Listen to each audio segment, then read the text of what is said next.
hi everybody, a pleasure to be with you. I've met many of you before, but yeah, hopefully for those who don't know me, my name is Cameron Sharp, Head of Insight at Think, and talking with you today through what is proving to be the topic of the moment, I suppose, in analytics circles. It's something that a lot of news titles, membership organizations, really anyone that runs a website has sort of been grappling with over the last few months, and inevitably, as the looming deadline emerges, many are sort of thinking what they need to do to get their house in order. So hopefully over the next hour, we'll be able to talk through some key topics and put you all in a really good place. But just to sort of begin with, really, I wanted to give you some context for why we're doing this session, what's motivated it, and sort of where we think analytics might be able to help yourselves going forward. Many of you will have attended our Remember Research program webinars at the start of the year, and there were loads of really interesting insights coming out of that piece of research. However, the sort of key thing for me as a sort of insight and analytics guy was the sort of lack of sort of satisfaction really around data and insight. A lot of sort of bodies sort of reported middling satisfaction, low satisfaction in terms of their actual happiness, what they have on their members, and obviously inevitably that then gives way to sort of issues in terms of how you can then measure effectiveness of content, the ability to sort of retain membership. So this sort of was one area in particular that sort of made me think that there was sort of holes, I think, in how bodies were collecting and then sort of distributing data internally and externally. So that was sort of an initial point. And then as a sort of secondary point, really, the level of which analytics is being used across membership organizations has also diminished. I mean, by 2020, it felt like everybody had at least some sort of base knowledge or base understanding of what their users were doing, what the members were doing. But there was a sort of stark drop between the sort of pandemic era study and then what we saw in 2022, 23, with a lot of bodies sort of dipping away from analytics usage, which doesn't necessarily make a huge amount of sense because a lot of analytics tools are free. A lot of websites sort of give you that sort of capability and flexibility off the bat. So it's felt a bit of a strange thing to be looking at. It's also odd because there are areas of real innovation. Flash polls, for example, is an example of where, getting that first party data, that sort of qualitative data on how members are feeling about their organization. Those things are obviously, increasingly useful and used, but it's just about linking, I think, and this is probably the problem for many, linking up all the different data sources they have, whether hosting videos, whether hosting podcasts, whether hosting their website, and putting that all together with the CRM in mind as well. So there's definitely a few areas in which we can sort of offer some level of improvement. And before I get really onto the sort of GA4 itself, just to sort of give an extra sort of context on that, really, a lot of the top skills gaps that we're talking about and that we've sort of noted are sort of the newer digital platforms. And these inevitably are also areas where bodies are investing a lot of cash in improving their offering in these areas. And if you don't have decent analytics underpinning all of this, then to a certain extent, you're not giving that platform the top capacity to sort of really deliver, certainly on things like SEO, video, etc., podcast. All of these things need some level of decent insight to offer value to your advertisers or to offer value to your membership. So those are sort of key areas to really think about. And then just to sort of underline that, really, videos, one area that a lot of bodies have had to sort of adjust with over the last sort of, I guess, couple of years with the sort of growth of things like webinars through the pandemic. And clearly a lot of both professional and consumer bodies are saying, look, video is really important to us, but actually measuring it is a real issue. And I'll explain now why your existing analytics may be a problem and the new setup will give you some sort of more flexibility. So without further ado, what we're all here for, Google Analytics 4. So are you ready for it? How are you feeling about it? What's going on? A lot of individuals, a lot of bodies will have taken some steps to sort of get themselves at least on some level ready for GA4. The software itself has been in beta testing for a couple of years. It was then sort of released, I think, at the back end of 2020. So there is a good amount of headwind. People will have heard about it. On the actual software itself, you'll be getting constant nudges to say, you need to make some sort of proactive steps here to make sure that you're ready for for analytics. So there's undoubtedly some awareness, I think, in general, and Google itself actually is taking steps to make sure that with a relatively low sort of level of uptake in some areas, they're trying to sort of do the work for you. So a lot of people will be logging into their accounts now and seeing a GA4 property now available to them to view, which is all, you know, all positive stuff. But just context for it, really, universal analytics, which is the existing analytics that many will be sort of familiar with and that we'll be using across the piece. That's been in action in some way since 2005. So it's a really long period of time. The internet has changed, you know, significantly in that period, and every sort of product update really around that has sort of been just a bolt-on of one thing onto another. So it's become quite a sort of unwieldy sort of beast of all sorts of different metrics and different sort of business priorities. And these tools are all built really with the consumer in mind, the consumer audience in mind. And for business audiences, for membership focused on professional, you're having to sort of use a very sort of consumer focused tool and kind of cut it in a way that makes sense to your business audience, which doesn't really always make a huge amount of sense. So there's always been a little bit of sort of antagonism towards it, frustration that it doesn't necessarily do everything that you want. It's sort of based really on sort of sessions based sort of metrics and analytics, and that doesn't always give you the sort of proper view of what a user is doing. And when, you know, you're dealing with membership organizations with a very small sort of headcount, each individual user is actually really, really important. And it's important that you can see their individual journeys and what they're doing. And the data itself is not always processed as quickly as it could be. It's not real time. And there's some real issues with people that will access data sort of from, or sorry, access your website from different devices, from different domains. So there's a real sort of struggle with, you know, identifying one user and seeing them on 2 or 3 different devices. So those things have always been a frustration for some. And that's sort of part of the reason why GA4 has sort of come along over the last sort of few years to sort of help resolve that.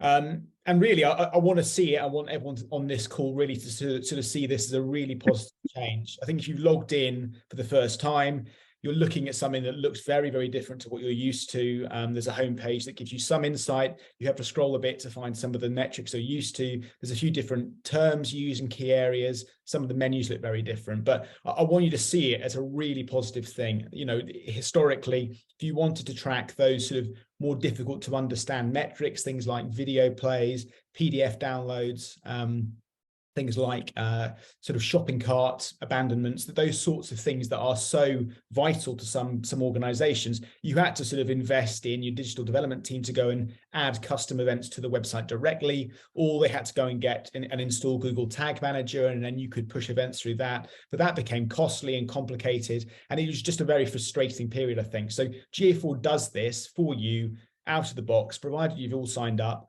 All of those sort of custom metrics, the vast majority of those you can just add at a click of a button. So that's a really, really positive thing for you. And if nothing else, that is the big thing to say, look, you've got these new extra data points that you can then leverage properly to get a better perspective on your users.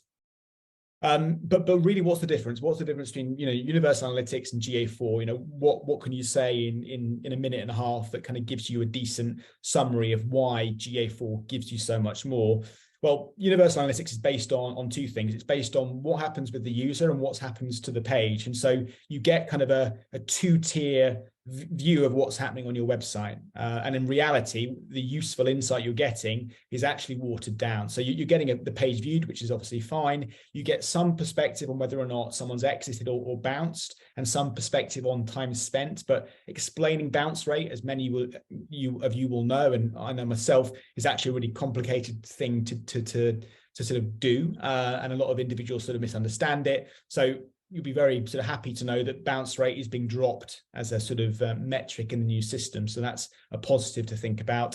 Things like time spent, they obviously have some value, but the way in which Google works these things out has some sort of capping issues. So actually, for example, if you leave a web page open and go and make a cup of tea, you know, some of that data is then captured. Whereas with GA4, there's a lot more sort of, I guess, intelligent event tracking that gives you a better quality of understanding around engagement, which is something I think that we're all going to be excited about. And then just lastly, those custom events, which you could include before, were just very unwieldy and complicated. So that's a real frustration. GA4 on the other side tracks everything as an event. So everything that you do on each individual website is then tracked, and then you can then build a picture of that individual user, and then get sort of a sense of what they're doing across your digital properties, which gives you so much more flexibility in terms of what you're offering. For those consumer organizations, things like user lifetime value is a really interesting thing. The ability to understand, the actual monetary value that user might have to your organization based on their behavior and what they've bought is also really important.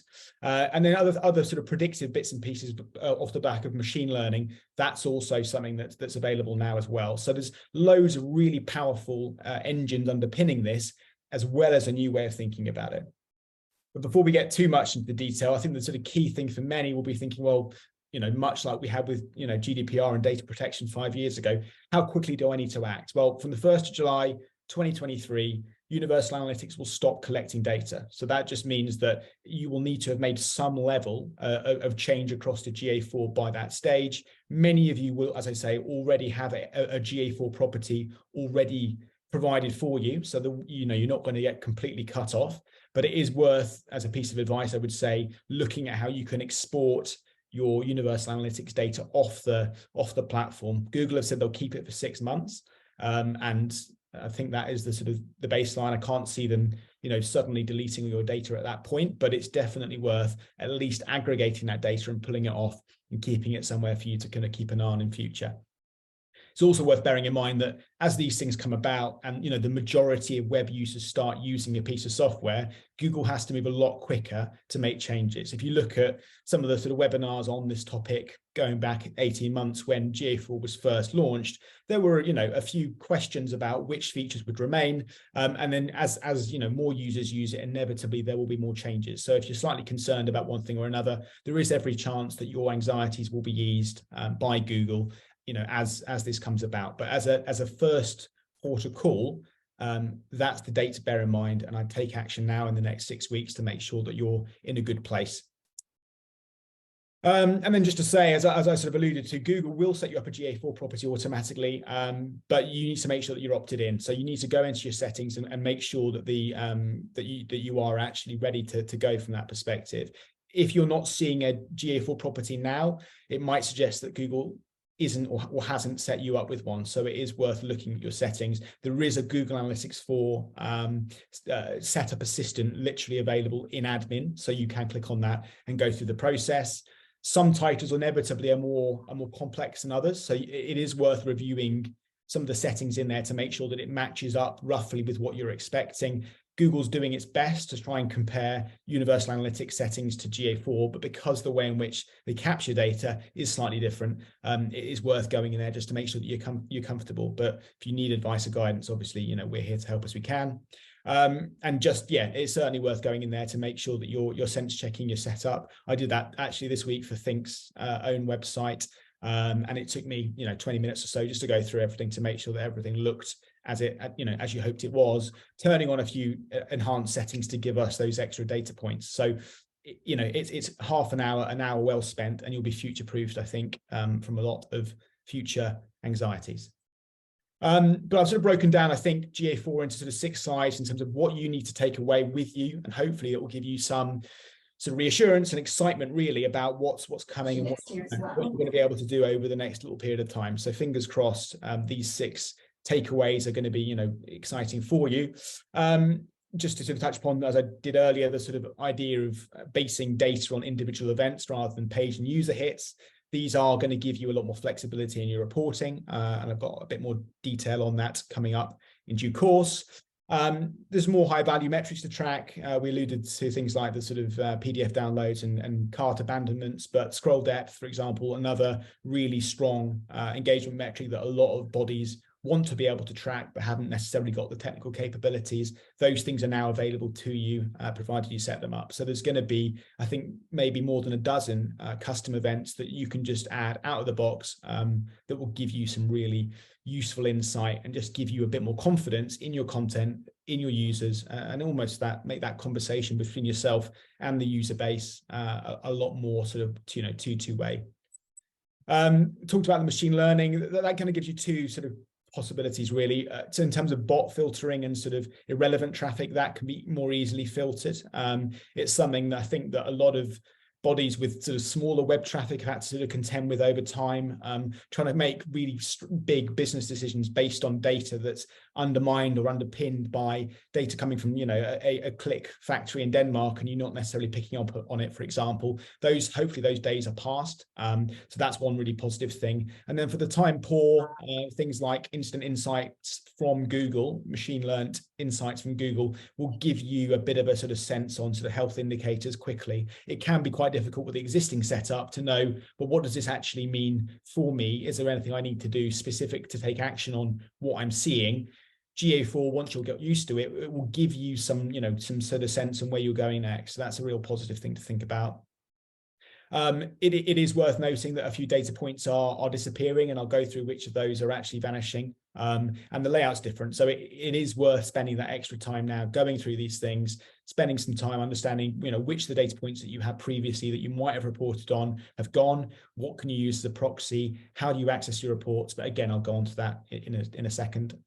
There's also greater flexibility in terms of data privacy and protection, which I think is a real positive for many. I think there's a natural anxiety about, you know, are you doing the right thing from a data protection GDPR perspective? There are settings now in here to make it easier for you to take proactive steps to keep data, only data that you want to keep, make sure that users are, you know, fully informed in terms of consent, and that you know, you're not capturing data that you shouldn't be capturing by accident, really. But the old Universal Analytics had a bit of a problem with this. GA4 has been built with the consents in mind, and that's obviously really reassuring, I think, for everybody, that you're not going to be sort of capturing data that you shouldn't. So that's really positive. And then just sort of lastly, really, as a sort of in the summary section of this, the sort of cross-domain tracking opportunities are really exciting. You know, the ability to sort of see if one user's got accessing a site from a web browser and a mobile, then comparing their value, seeing what they're getting from different devices, is going to open up a whole new world, really, of perspective on the data that you have and the content that you produce, and just give you a real flavor, really, for what's going on. It's worth noting as well that there's a lot of sort of GA properties that are built, you know, to take advantage of this. The Google Data Studio, which has just recently been rebranded, but that is built specifically with this in mind. And Google Tag Manager, those of you who are conversant in that, can also add lots of extra dimensions as well. So there's lots of really Google sort of centered products. They've spent 3 years getting ready for this, so they're all ready really to sort of plug into one another. And you know, 90% of this is pretty much free. I mean, the only major cost issues come really with sort of processing data, large amounts of data, and the majority of you won't be in that sort of in that area if you're using things in Google Data Studio. So GA4 itself is free, but it's just, if you were to use plugins, sometimes there's extra costs associated there. But as I say, this is all really positive stuff, and you should be excited about it. But just to get into a bit more detail, really, in terms of the sort of existing and upcoming data points, there's these sort of two data streams, as I alluded to earlier. Obviously, unifying these is clearly going to give you a better perspective. I think historically, you'd have to spend some time looking at what was happening to users and what was happening to the page, and then you'd sort of get some metrics that were slightly confusing. So bounce rate would be right, but then average session duration would be shorter than average time on page, and the sums wouldn't line up. So you were kind of dealing with numbers that were being worked out differently, but Google wasn't telling you it was working it out differently. So there's a really, everything you see now is lined up uniformly. Everything is built with these custom events in mind. So the events for each individual user, as they hit the site, as they interact, they're all now constructed in a way that you can now filter. So that difference about data is such a positive thing for all involved. And just to give you a flavor, really, some of you will have already clicked around GA4 and sort of had a look, but there is an actual section where you can pick out individual users, see where they're from, and you can follow their journey from end to end, looking at all the individual custom events they've taken advantage of, how long it's taken them to make those decisions and those clicks. Historically, it just wasn't possible to do things in that way. And, you know, Google's really built with, as I say, aggregating in mind. It's built with big websites in mind. You know, unfortunately, inevitably, it's not really built for small audiences, small niche audiences, high value audiences, as we have. So you're having to sort of make compromises. Here, you can make it work for you, and the cost and the sort of amount of work you need to put in is reduced. Obviously, that initial period where you get to know the software is important, but thereafter, you should have a lot more flexibility with what you can do. And then just to run into those new events to track, really. I sort of alluded to a few of them earlier, but I think if we're talking about the sort of high end remember research kind of platforms that bodies are talking about using, they're really focused on things like video plays, ability to understand what's going on with the plays on your podcast, what's going on with video in general, what's going on with the webinars. All of those things are metrics that you're sort of blind to at the moment, unless you're then going into third-party software to sort of have a look at what performance, good performance looks like on there. This, in theory, brings a lot of that into one single view, which is really useful. And the best thing about all of this, and I can't overemphasize how positive it is to be able to do this with a click of a button, but if you go into settings, you can literally click enhanced settings and turn on all these metrics immediately. There's a little screenshot there, but I can share that with you after the presentation. But it's a really positive thing to be able to just add those custom dimensions, and then everything sings from there. Again, I've mentioned machine learning a couple of times, but the ability to sort of look at your data from a sort of intelligence perspective is great. There is an issue with, inevitably, that we're uncertain on in terms of how many users will not consent to their data being collected. Google has allowed for that, so it's going to do some sort of work around sort of working out what they sort of perceive traffic levels to be based on the data that they do have. So if you have a lot of users that are opting out, in theory, GA4 should be able to sort of compromise for that and compensate in a way that still gives you accurate indicative data of what's going on, but also takes advantage of the sort of data protection legislation. So it's a really positive thing. And I sort of see this perhaps in sort of two ways. Those you want to, on the consumer side, the measurement of lifetime value, which is based on this machine learning, is really valuable. I think the ability to sort of understand if someone's going to take out a subscription next year, or if they're going to attend a specific event or going to buy a specific product off you, that's one level, and you can then segment those users on that basis. And then sort of, I guess, from the sort of smaller membership organizations, maybe more focused on professional, the ability to exclude irrelevant users. For me, it's a manual process at the moment, but it'll be something that you'll be able to do hopefully with ease. And again, it just gives you greater quality, confidence, and reassurance that what you're looking at is the right thing. So lots of positive signs there as well. But inevitably, these changes don't come without any sort of change in process, and there are some numbers that will be disappearing that you may be reporting on quite openly at the moment. The sort of big four are average time on page, session duration, bounce rate, and unique users. Basically, the way in which the analytics is now set up, these sort of metrics aren't as useful as they once were, but they're also slightly opaque in terms of what they actually mean. The amount of projects I've worked on where bounce rate has been either misquoted or sort of misunderstood, I'm very happy to see bounce rate disappear off analytics. Really, it was meant to be a sort of an indicator of what was going on with, inhospitable website itself, or maybe content that wasn't quite right or quite variable, but actually bounces in of themselves aren't necessarily bad. It's like body fat, you need some of it. It's just, it can't be too high. And I think a lot of people sort of tie themselves in knots, kind of understand it, trying to talk about it as a positive or a negative. It's just a number, and I'm happy that it's coming off. All the numbers that are now going to exist are going to be something that you could explain to your friend in the pub, and they would have the same level of knowledge and understanding of what that means as you do. So I think lots of positive things there, and I think it's a cleaning up really of narrative terms and metrics that weren't previously as useful as before. And then privacy, I alluded to this earlier, but there is now that extra level of sort of protection for you. Users aren't going to be automatically tracked unless they sort of give you that consent. There are compensations allowing you to sort of, not butcher your data. Some might, some bigger organizations, maybe some consumer organizations might consider a consent manager that can do some of this for you, that can try and save as much of that data or detail for you as possible. Whether or not that's worth it from a budget perspective, I'm not 100% sure. There are things we'll learn over the next sort of few months. And I think one of them in particular is, the impact of allowing this sort of consent extraction of data from Google. And that's something that I think a lot of people are going to be looking at. But I think if you're aware of it, forewarned is forearmed.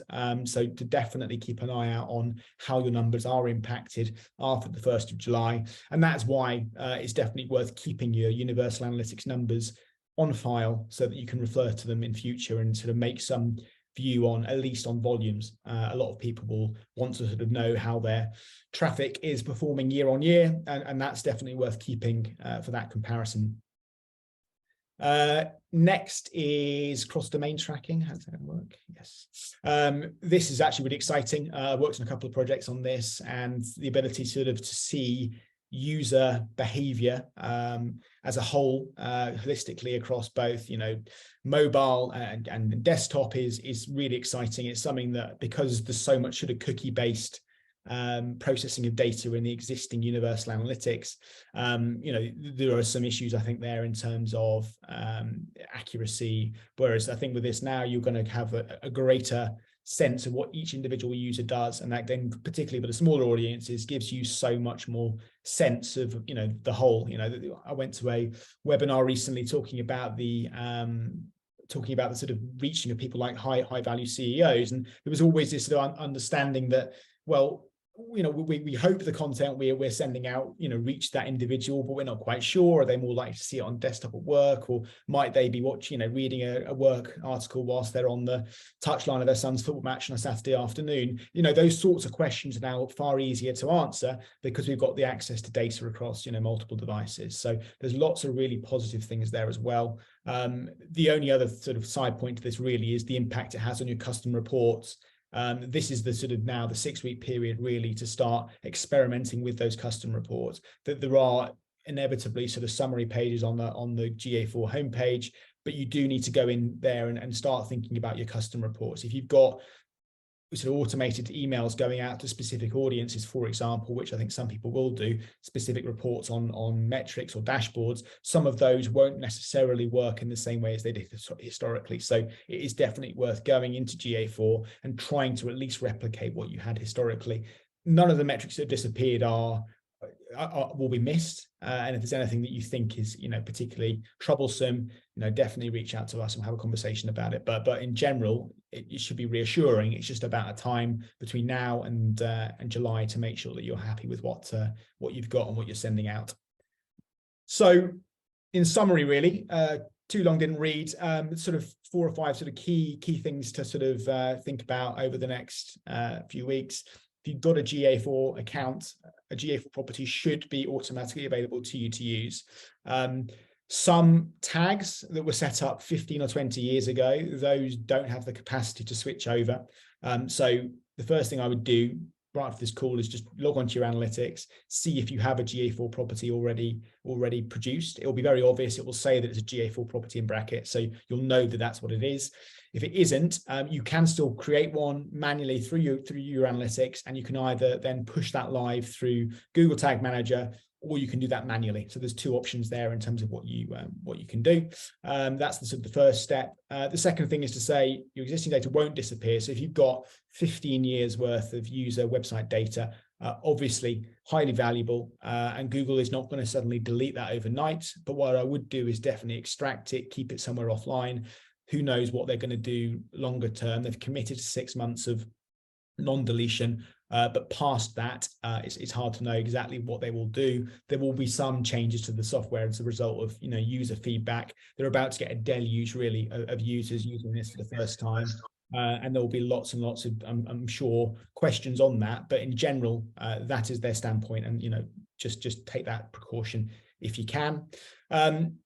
I'd encourage everybody really to spend some time with GA4 creating some custom reports. The vast majority of things are on some level still there. It's just about finding them in the software. They're ordered slightly differently, but things are still there. Create some custom reports, have a play around with what's going on, try the machine insights learning module. It obviously will take a little bit of time to get data from your from GA4 that it's usable. It might take 6 months for this data to be really actionable for you, but just see how it can sort of work out specific trends. It can nudge you in a way towards specific traffic patterns, and there's loads of real positives in there. So definitely would suggest playing around as best you can. Lots of interesting things, and try the user view segment, which can go through each individual user, not by name, but can identify them by country, and then can go through their user behavior on site. And again, you'll get immediately some data points you didn't have historically. So definitely get involved there. And then just make sure that you take advantage of the new data points. The custom events that are available are all exciting, useful, were previously prohibitively expensive to get unless you had an in-house dev team that could do all this stuff for you. So enjoy it, get in there, and really make the most of what you can do. So yeah, those are my sort of, I guess, key takeaways. Definitely get stuck in as best you can. We are here to help as best we can. So yeah, July 1st is coming. 6 weeks is a long time to still make some changes. I'd openly encourage you to engage with as best you possibly can. And if you've got problems and you're feeling lost, then we can certainly help. So yeah, give us a call.